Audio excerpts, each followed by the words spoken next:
ચતુર્માસની યાદગીરી તાજી કરાવે તેવો છરી પાલી સંઘ પૂજ્ય શ્રી હેમપ્રભ મહારાજ સાહેબની નિશ્રામાં જામનગરથી શરૂ થઈ પગપાળા વિહાર કરી જૂનાગઢ ગિરનાર ક્ષેત્રમાં દર્શન કરી પાલીતાણા સુધી જવાનો છે।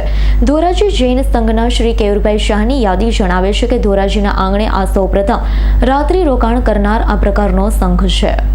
ચતુર્માસની યાદગીરી તાજી કરાવે છે છરી પાલી સંઘ પૂજ્ય હેમપ્રભા મહારાજ સાહેબની નિશ્રામાં જામનગર તરફથી શરૂ થઈ છે પગપાળા વિહાર કરી જૂનાગઢ ગિરનાર ક્ષેત્રમાં દર્શન કરી પાલીતાણા સુધી જવાનું છે। ધોરાજી જૈન સંઘના કેયુરભાઈ શાહની યાદી જણાવે છે કે ધોરાજીના આંગણે સૌપ્રથમ વખત રાત્રિ રોકાણ કરનાર આ પ્રકારનો સંઘ હશે। સંઘમાં 6 આચાર્ય ભગવંત સહિત 100 સાધુ સાધ્વીઓ છે। 500થી વધારે શ્રાવકો અને તેની વ્યવસ્થા માટે લોકો જોડાયેલા છે।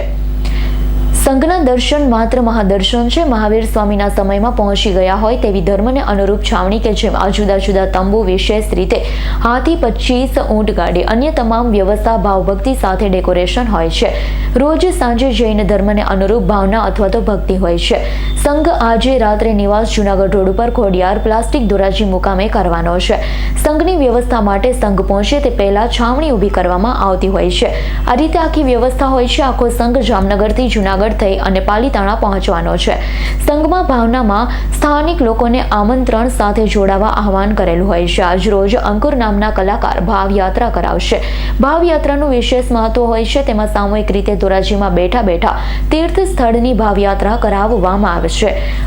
આખી જાત્રાનો ખર્ચ શ્રી હરિયાણી પરિવારના લાભાર્થીએ લીધેલો છે। તેમના લાભાર્થે આખી જાત્રાનું આયોજન છે। સંઘે ધોરાજી ભાવેશભાઈ સેવંતીભાઈ શાહના ઘરે આનંદનગર પગલા કરી આગળ જાત્રા ચાલુ રાખેલી।